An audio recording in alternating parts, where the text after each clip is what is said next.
자, 우리 여러분들 부동산 관련된 상품 특강을 시작하도록 하겠습니다. 자, 총 10문제로 구성을 해놨는데요. 우리가 이제 특강 자료의 내용도 뭐 중요하지만 여러분들 우리 핵심 문제집 있죠. 문제집에 있는 내용들 함께 같이 정리를 잘 하셔가지고 준비하신다라고 하면은 부동산 관련된 5문제는 좀 수월하게 여러분들이 우리가 맞출 수 있을 거다라고 예상이 됩니다. 자, 우리 1번 문제 보죠. 부동산에 대한 설명으로 가장 거리가 먼 것은 이라고 돼서, 자, 우리 1번, 자, 민법상 이제 토지와 건물은 별개의 부동산으로 취급한다. 이렇게 되어 있는데, 맞죠, 여러분들? 민법 제99조에서 협의의 부동산을 정의를 하고 있는데, 토지 및 그 정착물, 협의 부동산.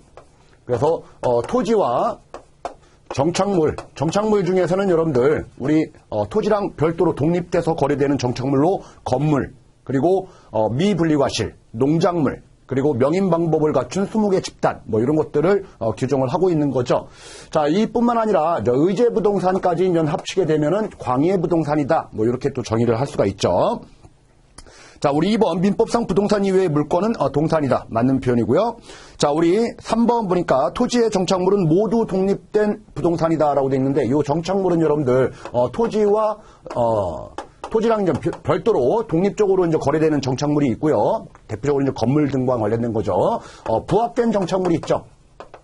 부합된 정착물, 뭐 담장이라든지 교량이라든지 뭐 굴뚝, 기타 우리 건물 이외의 것들이 대부분 부합된 정착물이다라는 거예요. 그래서 3번이 뭐 잘못된 말이죠, 여러분들.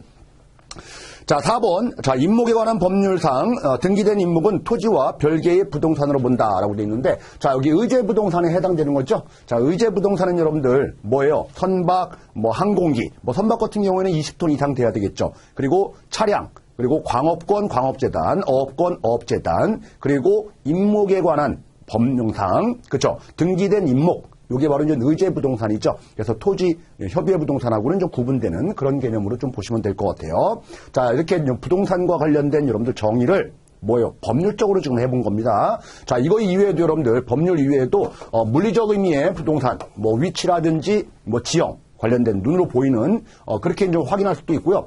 경제적 의미의 부동산도 우리는 알아볼 수가 있죠. 뭐 생산 원가라든지 뭐 재산, 자산 또는 뭐 소비재 등과 관련돼서 우리는 부동산에 대한 정의를 법률, 물리 그리고 경제적 의미로 이렇게 복합적으로 해석해 볼 수 있다라는 거예요. 자, 이런 이제 부동산과 관련된 부분의 이제 기본적인 개념들 그리고 부동산과 여러분들 동산과의 차이점. 결정적인 차이점은 여러분들 우리가 공시하는 방법의 차이가 있죠. 등기냐, 점유냐. 그리고 공신력을 부동산에서는 인정하지 않지만은 동산에서는 인정한다. 뭐 이런 관련된 여러분들 내용들을 함께 좀 정리를 잘 해두시면 충분히 대비가 될 거예요. 자, 우리 2번 보겠습니다. 자, 거래사례비교법에 의한 부동산 감정평가 시 거래사례 자료의 요건으로 가장 거리가 먼 것은. 자, 우리 감정평가에서 여러분들 3방식이라는 게 있죠. 3방식. 대표적으로 이제 비교방식, 시장접근법이라고 하는 거죠.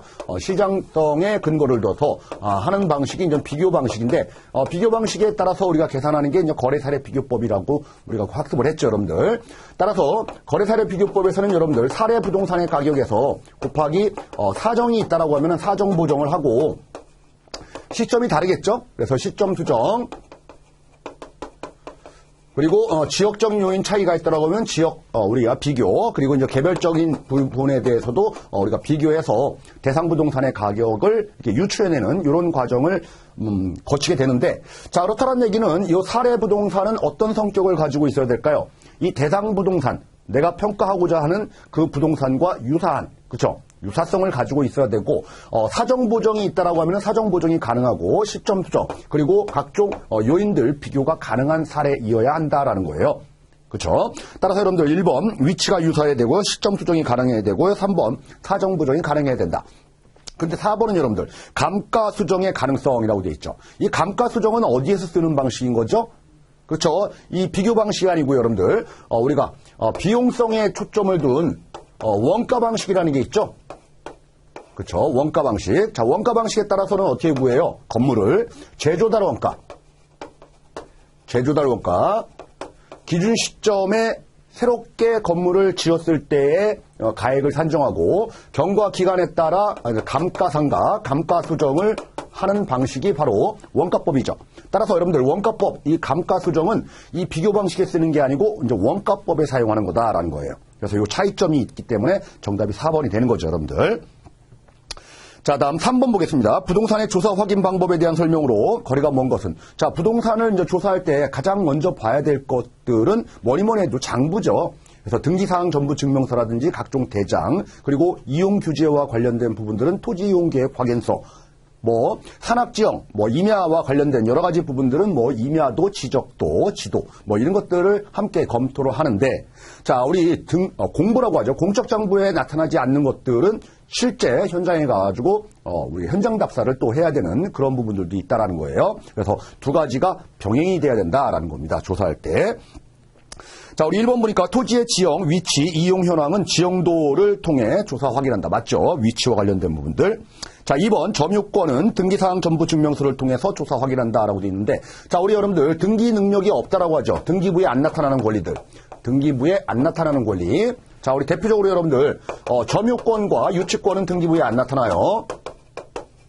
유치권. 자, 우리 점유만 하고 있으면 또는 유치만 하고 있으면 여러분들 법률상 당연히 인정되는 권리입니다. 꼭 등기를 해야지 인정해 주는 권리가 아니에요. 따라서 등기 안 해도 다 되는 겁니다. 그래서 등기부에 안 나타나는 권리들이에요. 등기부에. 자, 그리고 여러분들 우리가 법정지상권이라는 게 있죠. 법정지상권. 자, 우리 토지와 건물이 동일 소유주이었는데, 자, 소유주가 바뀌었을 경우에 A 토지 그리고 A 건물이었는데, 자, 우리가 A가 뭐 이 건물에 좀 문제가 생겨가지고 경매가 돼가지고 우리가 이제 B라는 사람으로 명의가 바뀌었다라고 했을 때, 자, 우리 B는 여러분들 이 A 땅, 그쵸? 그 위를 이용할 수 있는 권리를 인정을 해줘야 되겠죠? 당연히. 이게 바로 이제 법정지상권이다라는 거예요. 자, 다음 이제 분묘기지권이라는 게 있죠. 지금은 뭐 인정되지는 않지만 여러분들 과거의 일이죠. 분묘기지권. 자, 우리 남의, 그러니까 타인의 임야에 묘지를 써서 평온공연하게 20년 이상 유지되고 있다라고 하면은 당연히 인정되는 권리다라는 겁니다. 따라서 점유권, 유치권, 그리고 법정지상권, 분묘기지권은 등기 능력이 없다. 등기를 안 해도 당연히 인정되는 권리다라는 거예요. 따라서 이런 것들은 등기부에 안 나타납니다, 여러분들. 그래서 2번이 좀 잘못된 거고요. 자, 3번. 자, 우리 공법상 이용 제한은 토지 이용 계획 확인서 등을 통해서 조사한다. 맞죠? 자, 4번 소재지 면적, 지목, 건평 등 여러 가지 사항들을 지적 공부. 대표적으로 여러분들 뭐 대장들이죠. 토지 대장, 건축물 대장 등을 통해서 조사 확인한다. 맞는 표현을 하고 있네요. 따라서 여러분들 2번이 잘못됐다. 그래서 등기 능력이 없는 사항들에 대해서도 함께 잘 정리를 해 두시기 바랍니다. 자, 다음 우리 4번도 여러분들 등기와 관련된 부분을 좀 얘기를 하고 있죠. 자, 우리 가장 거리가 먼 것을 고르시오. 자, 우리나라 부동산 등기에는 공신력을 인정하지 않는다. 맞죠? 자, 우리 등기.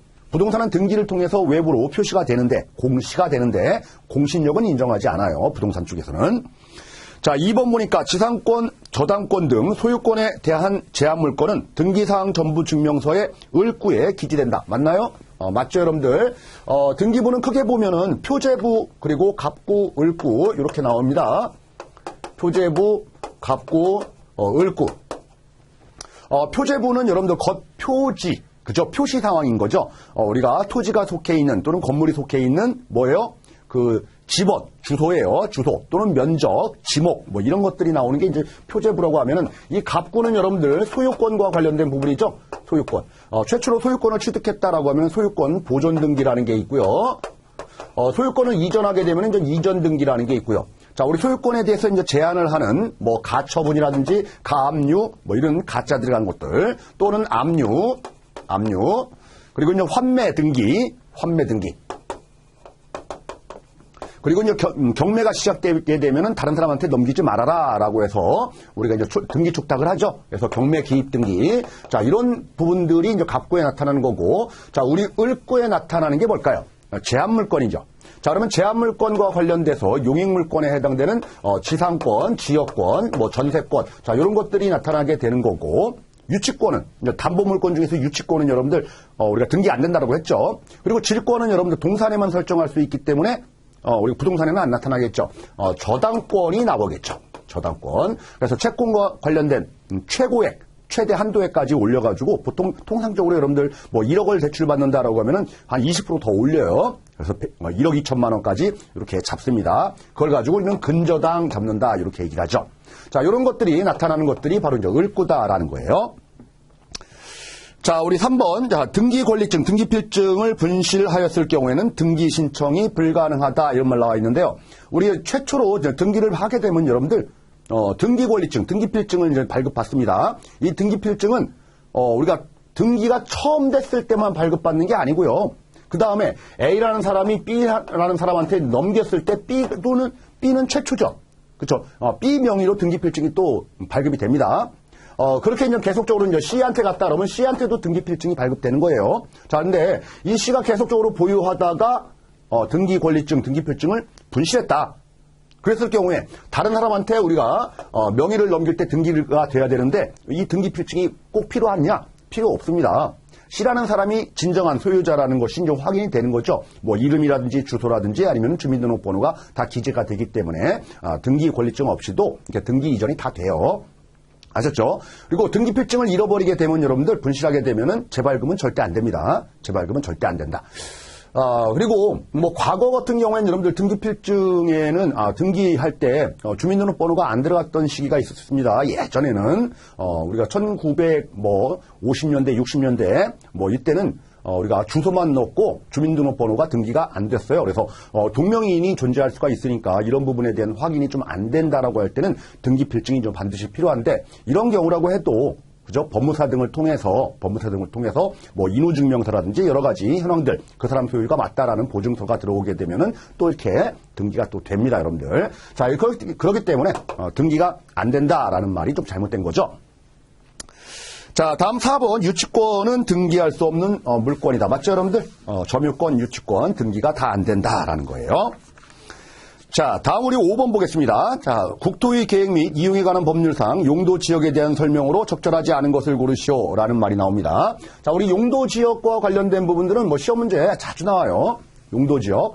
자, 용도 지역, 용도 지구, 그리고 용도 구역의 지정은 자, 도시군 관리 계획으로 지정 또는 변경하는 거예요. 뭐라고요? 관리 계획으로. 이 관리계획이라고 하는 것은 여러분들 도시군 관리계획이라고 하는 것은 국토종합계획 밑에 도시군과 관련된 계획들을 또 세우는데 기본계획, 미래 이제 청사진을 그리고 그 밑에 실천계획이 바로 이제 관리계획이 된다는 거죠. 이 관리계획으로 뭐 용도지역, 용도지구, 용도구역 등을 지정 또는 변경을 하게 되면은 어떤 현상이 발생하냐면 자, 우리 용도지역은 여러분들 크게 보면은 도시지역, 그리고 관리지역, 그리고 농림지역, 그리고 자연환경 보존지역. 자, 이렇게 네 가지 용도지역이 있잖아요. 그래서 전국에 있는 땅이 이 지역은 도시지역이다, 이 지역은 농림지역이다, 이 지역은 자연환경 보존지역이다, 이렇게 또 지정이 되는 겁니다. 자, 그러면은 지정이 됐다라는 것은 자연환경 보존지역으로 지정됐다라는 것은 여러분들 개발이 쉽지가 않겠죠. 이렇게 제한이 뒤따르게 됩니다. 이렇게 지정이 되면은 이런 제한과 관련된 부분들을 이렇게 행위 제한이라고 하는데 이 제한 사항들을 담고 있는 것은 우리가 관리 계획으로 우리가 제한을 하는 거 아니에요. 제한은 항상 법률로 제한합니다, 여러분들. 이 법률이 그 문제에서 그렇죠? 나왔듯이 국토의 계획 및 이용에 관한 법률이다라는 거죠. 건폐율이라든지 용적률 뭐 이런 거와 관련된 부분들에 제한이 뒤따른다라는 거예요. 자, 그리고 우리가 용도 지역과 관련된 부분들의 종류 여러분들 도관 농자 이거 꼭 기억을 해두시기 바라고요. 자, 그리고 도시지역을 또 세분하게 되면 여러분들 주거지역, 상업지역, 그리고 공업지역, 녹지지역 이렇게 세분해 볼 수도 있다라는 거예요. 그리고 뭐 주거지역도 또 세분하면 여러분들 전용 주거지역, 일반 주거지역, 그리고 준주거지역, 상업지역도 세분하게 되면은 중심 상업지역, 일반 상업지역, 유통 상업지역, 근린 상업지역. 공업지역도 마찬가지로 또 세분하고 녹지지역도 마찬가지로 세분하는데 이 세분하는 부분들까지 뭐 구체적으로 또 공부를 한다. 너무 어렵잖아요. 그런 것들은 좀 생략해도 상관없을 것 같아요. 정리할 때는. 자, 이렇게 요 정도 틀은 여러분들 좀 기억을 좀 해두시기 바라고요. 자, 여기에서 행위 제한, 제한이 뒤따른다라고 했는데 대표적으로 어떤 제한이 있는 거죠? 우리가 건폐율이라든지 우리가 용적률. 자, 이런 것들을 국토의 계획 및 이용에 관한 법률상 자, 도시지역은 그 중에서 주거지역은 또는 상업지역은 얼마 이상은 하지 말아라. 구체적인 계획들은 각 지자체 조례로 세부적인 항목을 정하되 자, 국토계획 및 이용에 관한 법률에서는 큰 틀을 아웃라인을 잡아놓고 있다는 거예요. 잡아놓고 있다. 자, 그러면 여러분들 건폐율이라는 게 뭐예요? 건폐율은 대지 면적 대비 땅 면적 대비 얼마나 건축을 할 수 있느냐. 건축 면적의 비율이 바로 건폐율이죠. 자, 용적률은 뭐예요? 요 대지 면적에 그죠? 일정한 면적, 땅 면적에 얼마나 많은 것들을 쌓아 넣을 수가 있느냐라는 거죠. 즉 뭐예요? 바닥 면적의 합계액 1층, 2층, 3층, 4층 합계액. 자, 우리 바닥 면적의 합계액을 연면적이라고 하는데 이 연면적에는 뭐가 포함되지 않죠? 지하층이라든지 아니면 주차장 같은 것들은 포함시키는 게 아니에요. 일반적으로 이제 사람들이 살 수 있는 곳, 뭐 이렇게 보시면 될 거예요. 자, 이런 것들을 우리는 규정을 하고 있는데, 자, 그러면 건폐율과 용적률이 우리 이 중에서 주거지역, 상업지역, 공업지역, 녹지지역 중에서 어디가 제일 높을까요? 상업지역이죠. 여기가 가장 높다. 그렇죠? 빼곡하게 상업지역은 칠 수 있다라는 거예요. 그 다음은 공업지역, 그 다음 주거지역, 그 다음 녹지지역 순서입니다. 자, 그래서 상업지역이 가장 높다라는 것들은 여러분들 꼭 기억을 좀 해두시기 바랍니다. 자, 시험 문제에서 그렇죠? 건폐율 또는 용적률이 법령상 가장 높은 지역은 어디냐를 출제를 했죠. 정답은 상업지역이다. 뭐 상식적으로 여러분들 다 이해하실 수가 있을 거예요. 자, 그러면 1번 지문부터 보죠, 여러분들. 자, 우리 용도지역은 전국의 국토에 대해서 중복되지 않도록 지정해야 된다. 중복되는 게 없습니다. 자, 이 땅이 도시지역이면서 이 땅이 자연환경 보존지역이 될 수가 없어요.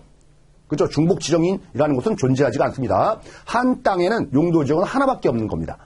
그리고 도시지역을 먼저 지정하고 그 다음에 농림지역 지정하고 자연환경 보존지역 지정하고 이렇게 순차적으로 순서가 있느냐? 순서 필요 없어요. 순서. 그리고 1월 1일 현재 모든 땅들의 용도지역을 일괄적으로 일시에 지정을 해야 되는 것이냐? 그럴 필요도 없습니다. 그때 상황에 따라서 재량으로 지정을 하는 겁니다, 여러분들. 자, 우리 2번 보겠습니다. 자, 용도지역은 국토를 도시지역, 준농림지역, 농림지역, 그리고 자연환경 보존지역으로 구분해서 지정한다. 잘못됐죠? 준농림지역은 없어요. 그렇죠? 뭐예요? 관리지역입니다. 자, 우리 관리지역이라는 것은 여러분들 도시지역 또는 농림지역 또는 자연환경 보존지역으로 지정하기에는 아직 이른 땅을 우리는 관리지역이라고 하는 거예요. 그래서 관리지역에 총 3가지 우리가 구분해 볼 수도 있죠. 그래서 도시지역으로 아직 안 간 그죠? 과도기의 그런 땅들. 자, 그런 땅들을 우리는 계획관리지역 이렇게 얘기를 하는 거고요. 자, 농림지역으로 가기에는 아직 이른 땅들. 자, 이런 것들을 우리는 생산관리지역 이렇게 얘기를 하는 거고요. 자연환경 보존지역으로 가기에는 아직 이르다. 자, 이런 땅들을 우리는 보존관리지역. 자, 이렇게 명칭을 붙이더라라는 겁니다. 그래서 2번 잘못됐고요. 자, 우리 3번. 자, 용도지역의 지정 또는 변경은 도시군 관리계획으로 결정한다. 맞죠? 관리계획으로 한다. 자, 우리 행위제한은요? 법률로 한다. 이래야지 맞아요. 국토의 계획 및 이용에 관한 법률. 자, 다음 여러분들 4번. 각 용도지역 안에서의 용적률 최대 한도는 국토계획 및 이용에 관한 법령에서 정하고 그 범위 내에서 도시계획 조례, 그러니까 지자체, 그죠? 지자체 조례로 구체적인 한도를 정하고 있다. 자, 우리 모든 전국에 있는 땅들, 건물을 일 때 용적률 건폐율을 국토계획 및 이용에 관한 법률에 따라서 획일적으로 정할 필요는 없죠. 지역마다 약간 편차를 또 두면서 이렇게 지정을 할 수가 있다. 즉 조례에 위임했다라는 거예요. 자, 우리 6번 보겠습니다. 자, 국토계획 및 이용에 관한 법률상 지정 목적이 다음과 같은 용도구역은 뭐냐? 자, 우리 용도구역과 관련된 부분이 나와 있죠. 자, 용도구역은 여러분들 총 5가지가 있는데요. 그 지문 1, 2, 3, 4를 보시죠. 1, 2, 3, 4. 자, 수산자원 보호구역. 그리고 두 번째, 도시자연 공원구역. 자, 우리 세 번째, 시가와 조정구역. 그리고 이제 여러분들이 많이 들어봤던, 자, 4번, 개발제한구역, 그린벨트. 자, 그거 이외에도 여러분들, 입지규제 최소구역. 이렇게 5가지가 있는데, 자, 이 부분은 여러분들 시험 문제 이렇게 자주 나오는 건 아니지만은 요 이제 기출된 문제 요 정도는 상식적으로 알자. 자, 뭐예요? 도시의 무질서한 확산 방지와 도시 주변의 자연환경 보존 그리고 국방부 장관의 요청에 의해서 보안상 목적으로 지정되는 구역은 무엇이냐라는 거죠. 도시가 이렇게 있다라고 하면 여러분들 도시가 이렇게 있다라고 하면 도시가 점점 확산되는 것을 방지하기 위해서 이렇게 테두리를 이렇게 그려놓으면 되겠죠. 더 이상 커지지 마라는 거죠. 자, 그런 땅들이 뭐냐라는 거예요.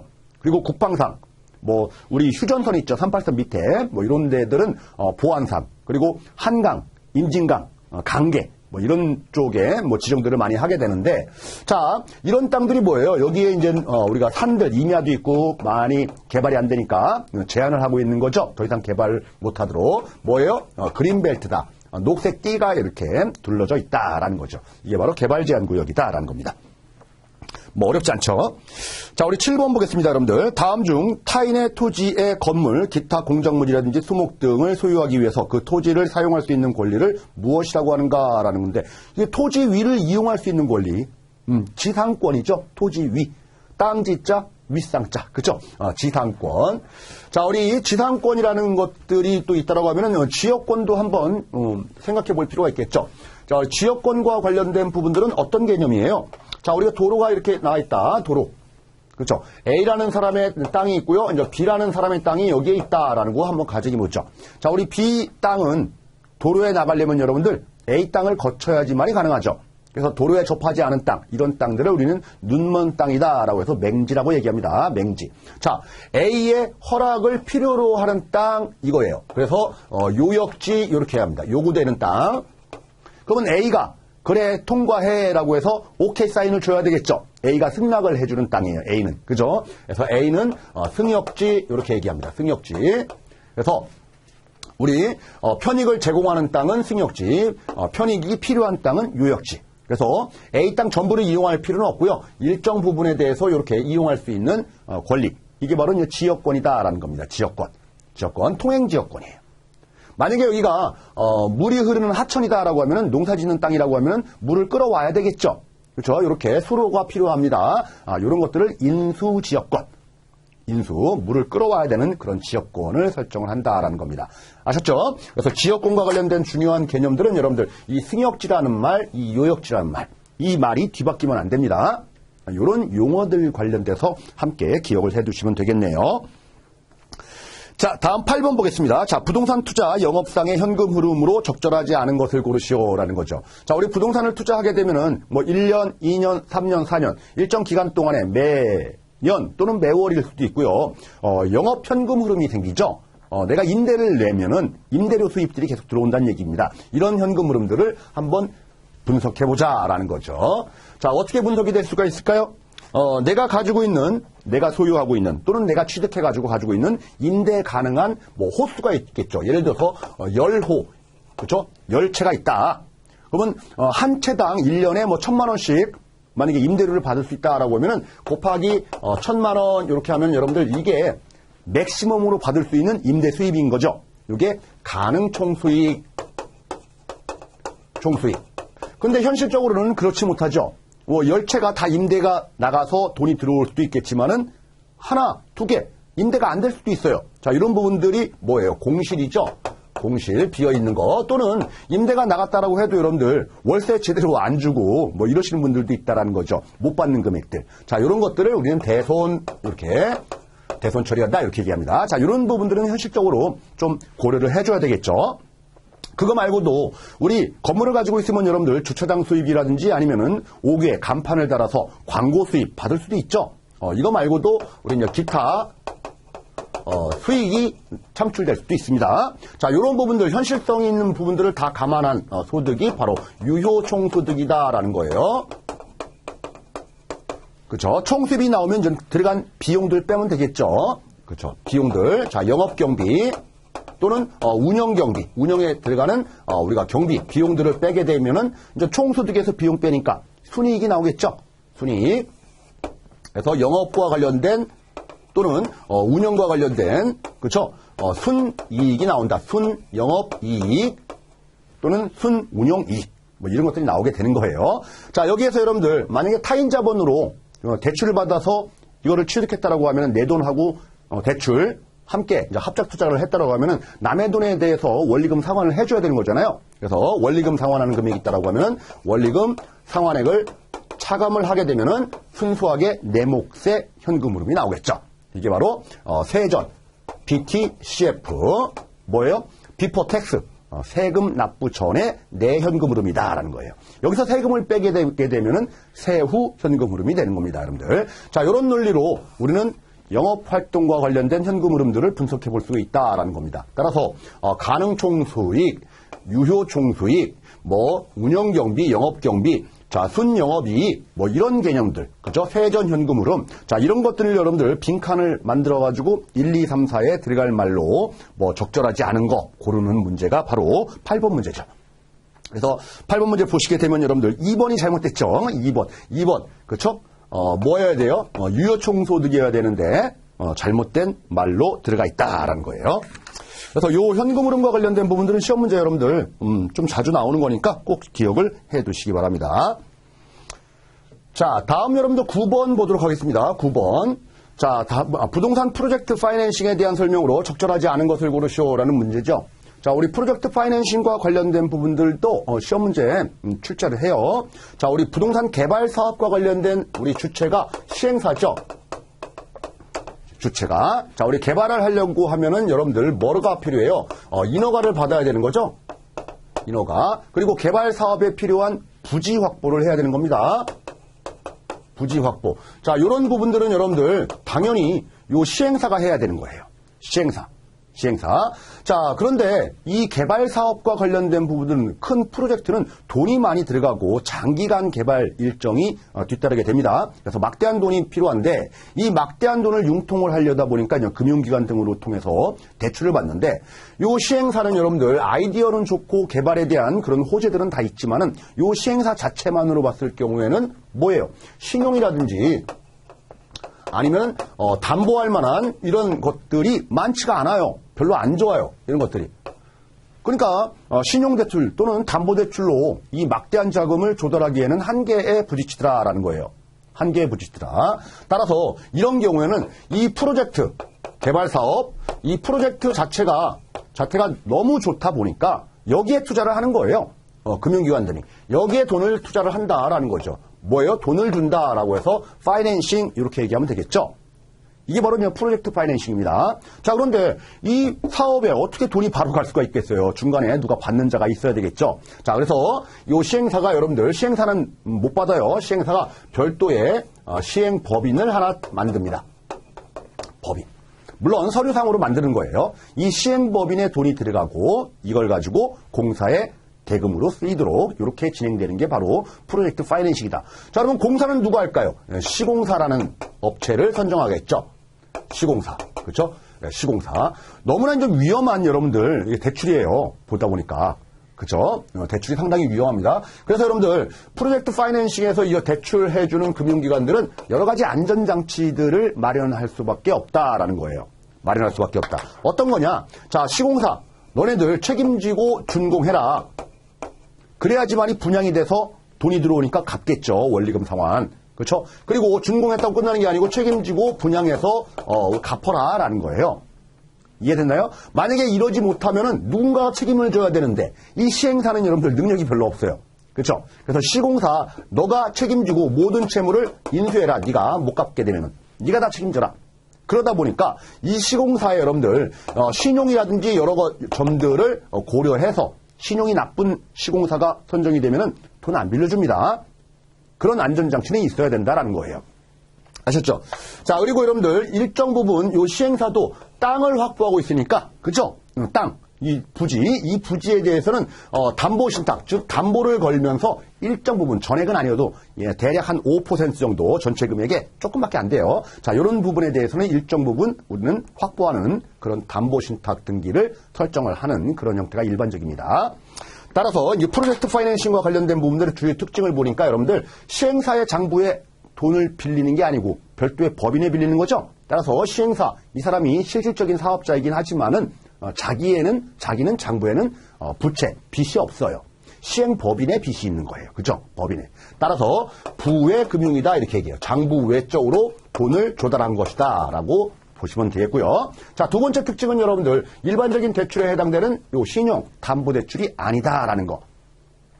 자, 그리고 세 번째 특징은 여러분들 세 번째 특징은 뭘까요? 우리 만약에 이 프로젝트가 망하게 됩니다. 망하게 되면은 요 시행사한테 가서 달라고 할 수 있을까요? 못하죠. 시행사한테 빌려준 게 아니고 법인에 빌려준 거잖아요. 형식은. 따라서 비소구금융 이렇게 얘기합니다. 달라고 못한다라는 거죠. 쫓아가지 못한다. 자, 그런데 너무 불안하니까 여러분들 이 부지에 대해서 우리 담보신탁을 등기를 했다. 그러면 그 부분에 대해서는 찾을 수 있겠죠. 그래서 제한적 소구금융, 이게 바로 이제 일반적인 형태가 이렇게 진행이 된다라는 거예요. 그리고 너무 위험하다 보니까 여러분들 여러 군데의 시행사, 시행법인, 또 여기 특히 이제 시공사 이런 쪽에 여러 가지 우리 담보 설정이라든지 뭐 확약서라든지 뭐 이런 부분들에 대해서 뭔가의 보증 뭐 이런 것들을 이제 설정해 놓고 돈을 빌려주게 되는 거죠.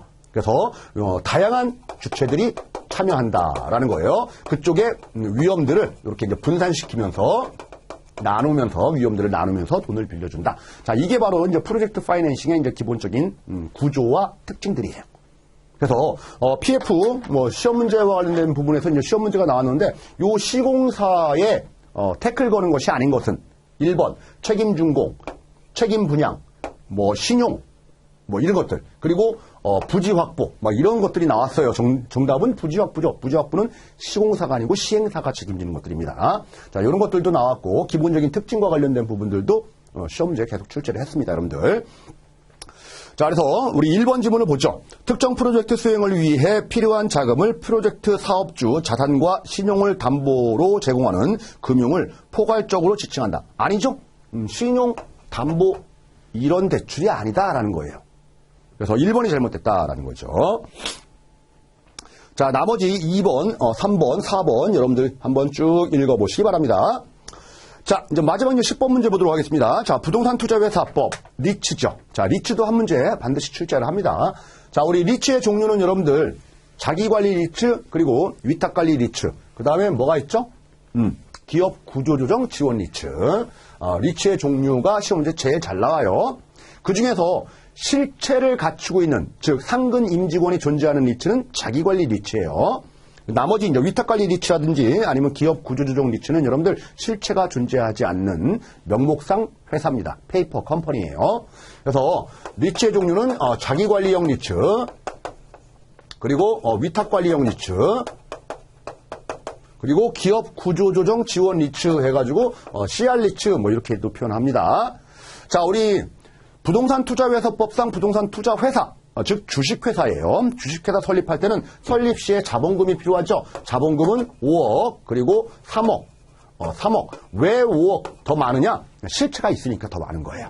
이게 설립 자본금이 필요한 거고, 자, 설립하고 나면은 그 이후에는 여러분들 6개월 이내에 국토교통부 장관의 인가를 받고 6개월 이내에 영업을 해야 돼요. 이제 영업을 하려면은 최소한의 자본금이 좀 충분히 넉넉하게 있어야지만이 영업을 시작할 수 있습니다. 그래서 영업자본금이라고 하는데 영업자본금은 70억 원 그리고 50억 원, 50억 원 이상의 영업자본금을 확보를 해야지만이 우리는 운영을 할 수 있는 게 바로 리츠입니다. 리츠. 자, 그리고 대부분은 좀 위탁관리형 리츠가 많은데, 자, 리츠는 여러분들 뭐예요? 명목상 회사인 거죠? 명목상, 서류상 회사, 실체가 없는 회사다라는 겁니다. 따라서 이 리츠가 관리하고 있는 각종 부동산이라든지 기타 자산들을 우리가 관리해주는 자산 보관회사라고 별도로 우리는 지정을 해서 보관회사를 우리는 계약을 체결해서 보관회사가 자산들을 관리를 해줘야 되는 거예요. 왜 명목상 회사는 할 수가 없으니까 상근 임직원이 없잖아요. 그렇죠? 그리고 자문회사 뭐 이런 것들도 있어요.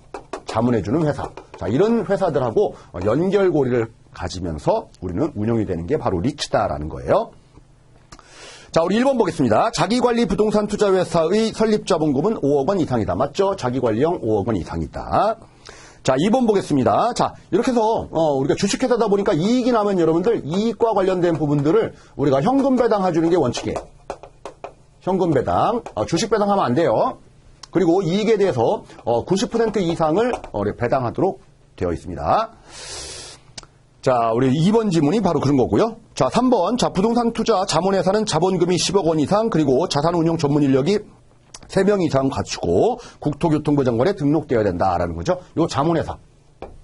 자본금이 10억 원 이상이어야 되고요. 그리고 3명 이상이어야 되고. 그렇죠?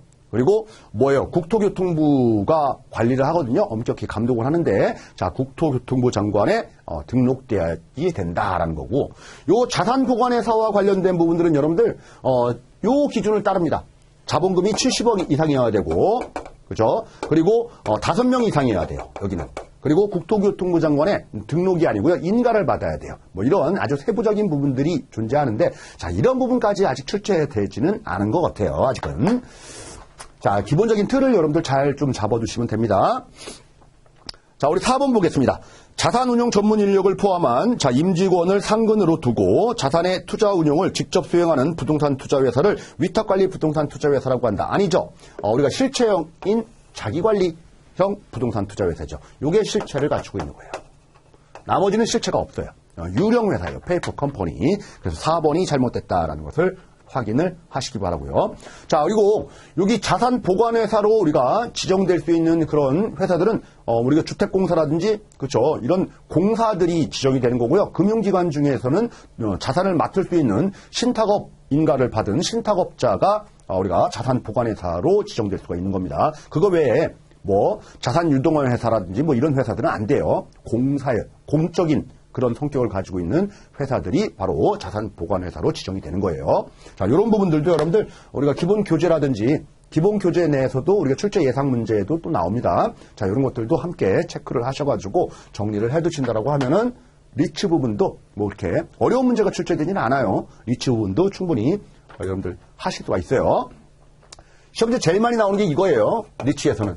다음 중 리치의 종류가 아닌 것은 해서 1번, 2번, 3번 그리고 나머지 엉뚱한 게 하나 나오겠죠. 이런 식의 문제가 출제가 되니까 여러분들 문제의 깊이는 깊지 않다. 실제 시험 문제는. 우리 교재가 여러분들 너무나 부동산 쪽에 내용들이 많이 있죠. 이 많은 내용, 많은 범위에서 실제 있는 시험장 가시게 되면 5문제밖에 출제를 안 하는데 그렇죠? 어디에서 나올까? 고민들이 상당히 많습니다, 여러분들. 그래서 일반적으로 부동산의 개념들 공부하시고요. 그리고 부동산과 관련된 부분에서는 특히나 이제 용도 지역 쪽, 그렇죠? 행위 제한 쪽에서 이런 용도 지역 쪽 보시면 되는 거고요. 그리고 이제 부동산에 내가 직접 투자하는 방식 말고 간접 투자하는 방식 중에서 뭐 펀드 쪽도 있고요. 또 PF, 좀 전에 봤죠? 프로젝트 파이낸싱. 자, 이런 것들에 대한 개념. 그리고 부동산을 가지고 포트폴리오를 구성하죠. 자산 구성. 그죠? 내가 직접 투자할 수도 있고, 간접 투자할 수도 있고, 유형별로 봤을 때는 주거용, 상업용, 공업용, 이렇게 분산 투자할 수 있고, 분산 투자의 가장 목적은 뭐죠? 위험을 줄이자라는 거죠. 위험을 낮추자. 어떤 위험이에요? 체계적 위험이에요? 비체계적 위험이에요? 비체계적 위험을 줄이려고 우리는 포트폴리오 한다라는 이 금융의 아주 기본적인 내용들. 이거 부동산에 접목시켜서. 자, 요런 내용들. 그거 이외에도 여기 핵심 문제는 없지만 여러분들, 부동산과 관련된 중요 용어로 건축, 그렇죠? 뭐 건폐율, 용적률, 뭐 이와 관련된 일반적인 용어들과 관련된 부분들도 함께 우리는 상식처럼 좀 알고 계시면 되고요. 그리고 프로젝트 파이낸싱과 관련된 부분들도 함께 정리하시면은 큰 틀로 봤을 때는 시험 문제가 요 정도 범주 내에서 출제가 좀 자주 되더라라는 거예요. 자, 이렇게 정리들을 잘 하셔가지고 대비를 해두시면 되겠습니다. 자, 수고하셨습니다.